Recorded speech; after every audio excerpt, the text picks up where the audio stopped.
Medina Medina Medina Medina Medina Medina Medina Medina. बेनूर जिंदगी को मुकम्मल किरण मिले, बेनूर जिंदगी को मुकम्मल किरण मिले, तेरे कदम की खाक जो शाहे ज़मन मिले। बेनूर जिंदगी को मुकम्मल किरण मिले, तेरे कदम की खाक जो शाहे ज़मन मिले। उलझे हुए हैं लोग हजारों की भीड़ में, हम खुश नसीब हैं कि हमें पंजतन मिले। उलझे हुए हैं लोग हजारों की भीड़ में, हम खुश नसीब हैं कि हमें पंजतन मिले। आपकी तरफ से जब आवाज़ बुलंद होती है तो यजीदियत का जीना अजाब कर देती है कहीं ना कहीं से कि मेरे लबों को महकता गुलाब कर देगा, अली का जिक्र मुझे आफताब कर देगा। ये रोज रोज की महफिल, ये वाह वाह का शोर, यजीद वक्त का जीना अजाब कर देगा। अल्लाह का शुक्र है कि हुजूर शाह अल्लामा मुफ्ती सरफराज ने कई मौज़ूआत को समेट करके अहले बैते मुस्तफ़ा और ख़ानदान रसूल ज़िक्र हुसैन की बातें की हैं। यहाँ हर बैठने वाला आदमी ये महसूस करता है कि यार ज़मीने करबला देखने की तमन्ना तो बरसों से है, मगर किताबों के हवाले से इमाम हुसैन सरकार के ज़िक्र को हमने समाअत किया तो ये महसूस किया कि वाकई हमारी भी ज़बान पर इमाम हुसैन सरकार का जिक्र होना चाहिए था। अल्लाह का बड़ा एहसान है कि यहाँ से तकरीबन 4000 किलोमीटर के फासले पर एक मुल्क है जिसका नाम है इराक। उसी मुल्क की राजधानी है बगदाद शरीफ, और बगदाद शरीफ से तकरीबन 109 किलोमीटर के फासले पर वो जमीन है जिसको ज़मीने करबला कहते हैं। अल्लाह का बड़ा एहसान है कि आज के तकरीबन 4 साल पहले मैंने ज़मीने करबला देखी थी। 1800 यजीदियों की कब्रें मैदान करबला से गायब है, मगर मेरे हुसैन के आस्थाने पे करीब 80 टन सोना लगा हुआ। अल्लाह का शुक्र है मैंने जब इमाम हुसैन सरकार की बारगाह देखी तो मैंने पूछा वहाँ के लोगों से कि मेरे भाई ये बताएं ये सुनहरा कलर है या सोने का गुंबद है। तो उसने कहा कि मेरे भाई 70-80 टन सोना लगा हुआ इमाम हुसैन सरकार की बारगाह में। तो बनारस का एक शायर कहता है जो मस्जिदों में मुसल्ले दिखाई देते गए, मेरे हुसैन के दम से दिखाई देते गए, और दिखाई देते नहीं अब यजीदियत के महल, मगर हुसैन के रोजे दिखाई देते हैं। आज उर्से ताहिरी की इस महफिल में बैठ करके ये ऐलान करें आप, दूरों दराज से लोग चल करके उर्से ताहिरी में बैठे हुए हैं। ये शाबान भाई यहाँ मौजूद हैं, सिराज भाई, तारिक भाई, उनकी पूरी टीम मौजूद है। नारायणपुर की अजीमुशान बस्ती में आप जैसे लोग बैठे हुए हैं। अल्लाह का बड़ा एहसान है कि आपके चेहरों को देखने के बाद मैं ये कह सकता हूँ कि अकीदत से गुलों को चुन के मैं सौगात लाया हूँ, बहाओ फैज के बादल की मैं बरसात लाया हूँ।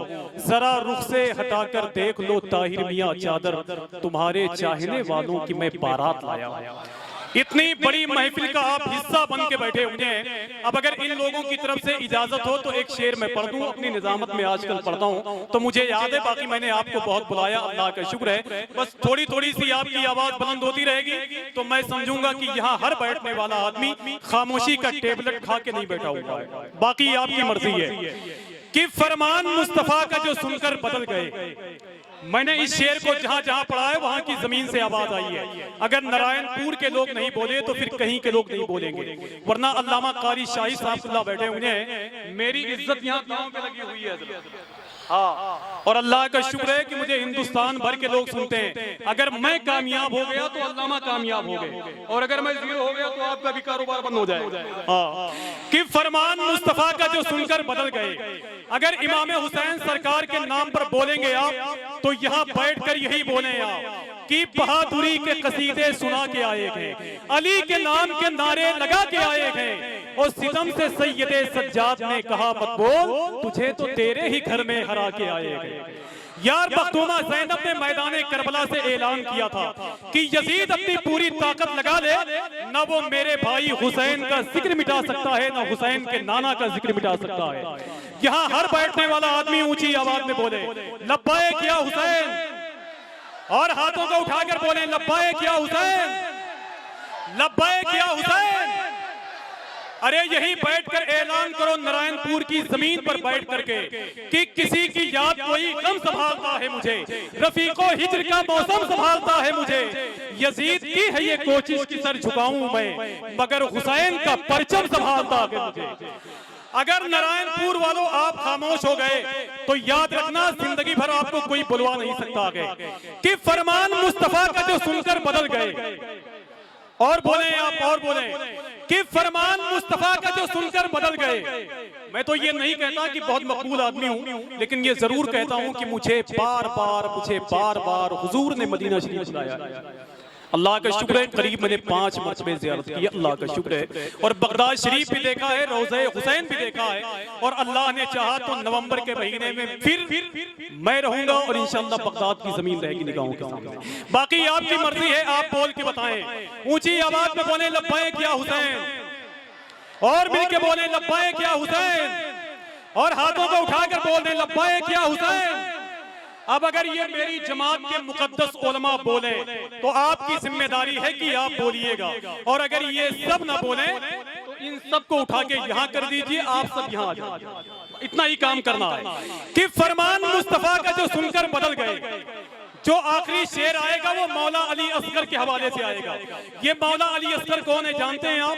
मैदाने करबला में पांव भी नहीं रखे, अपने बाबा की गोद में थे, मगर एक शायर ने कहा था कि बड़े बड़ों से बड़ा है हुसैन का असगर, यजीद हुसैनियत की बका है हुसैन का असगर। और कदम उठा नहीं पाया मगर यजीद तेरे कदम उखाड़ गया है हुसैन का असगर। कदम उठा नहीं पाया मगर यजीद तेरे कदम उखाड़ गया है हुसैन का असगर। अगर मेरी जात पर आपको रहम आ जाए तो अपनी आवाज को बुलंद कर दें या हुसैन, और भी के बोले या हुसैन, और दिल से बोल दें या हुसैन। अब मेरा शेर सुने आप कि फरमान मुस्तफा का जो सुनकर बदल गए वो सब हिसारे दीन से बाहर निकल गए, और असगर ने पांव भी न रखा था जमीन पर, फिर भी यजीद शाम की बैयत कुचल गए। असगर ने पांव भी न रखा था जमीन पर। कोई एक आदमी इमाम हुसैन के नाम पर एक नारा बुलंद कर दे यार, जरा ऊंची आवाज में बोले, ऊंची आवाज में, हाथों को उठाकर बोले यार।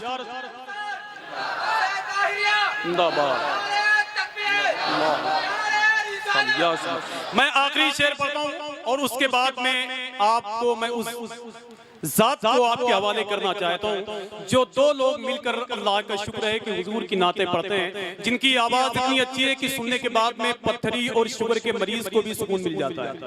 समझ रहे? मैं उनको आपके हवाले कर दूंगा, बाकी इंशाल्लाह काम देख लिया जाएगा। मैं आखिरी शेर पढ़ता हूँ, अगर हुसैनी है तो सुन के बताएं आप। यजीदियों से मेरा कोई ताल्लुक नहीं, इस दौर के यजीदी को वहाबी कहते हैं। समझ रहे हैं आप? जैसे वहाबी मौलवी था, उसने एक आदमी से पूछा कि यार ये बताओ कि जहन्नम और जहन्नुम में क्या फर्क है। उसने कहा कि बेवकूफ तुझे जाने से मतलब है कि एरा। तो मैं आखिरी शेर पढ़ता हूँ, आखिरी सब तक बोले या हुसैन, और हाथों को उठाकर बोले या हुसैन। जहां के लोग नहीं बोलते, एक नाज़िम यही करता है जो मैं कर रहा हूं, या हुसैन। अब आखिरी शेर सुन ले, मैं वहीं बैठ के ना सुनूंगा, आपको सुभान अल्लाह कहना है। सुभान अल्लाह कहने के बड़े फायदे हैं शाबान भाई, वो मेरा मैं मिजाज में नहीं आ पा रहा हूँ कि मैं कुछ आपसे बातें कर दूं। सुभान अल्लाह कहने के बड़े फायदे हैं। एक अल्लाह का वली था, उसका नाम था बाबा बहाउद्दीन नक्शबंदी। वो हुकूमत की तरफ से जल्लाद थे। एक आदमी को कत्ल करने के लिए बहाउद्दीन नक्शबंदी तलवार का वार करते हैं उसकी गर्दन पे, तो उसकी गर्दन उसके जिस्म से अलग ना हुई। जब दूसरी मर्तबे तलवार से वार किया तो वो आदमी किसी का नाम ले रहा था। बहाउद्दीन नक्शबंदी फरमाते हैं कि ये बता कि जब मैं तलवार का वार करता हूँ तो तू किसी का नाम लेता है। उसने कहा कि बहाउद्दीन जब तलवार का वार करते हो तो मैं अपने पीर सैयद अमीर कल्लाल का नाम लेता हूँ। यही वजह है कि तेरी तलवार मेरे जिस्म से मेरी गर्दन को अलग नहीं कर पा रही है। तो बहाउद्दीन नक्शबंदी तलवार फेंक के कहते हैं, अय मेरे मौला, जब एक अल्लाह के वली का नाम लेने से इंसान कत्ल होने से बच सकता है तो मदीने वाले का नाम लेने से जहन्नम की आग से क्यों नहीं बच सकता। तो आप अगर समझ गए हो तो सुभान अल्लाह कह दें, सब बोल दें सुभान अल्लाह। आखिरी शेर सुन लें आप कि फरमान मुस्तफा का जो सुनकर बदल गए वो सब हिसारे दीन से बाहर निकल गए। असगर ने पांव भी न रखा था जमीन पर, फिर भी यजीद शाम की बैयत कुचल गए। और ऐसे तबर्रुकाते हुसैनी से दुश्मनी हद हो गई सबील के पानी से जल गए, हद हो गई सबील के पानी से जल गए।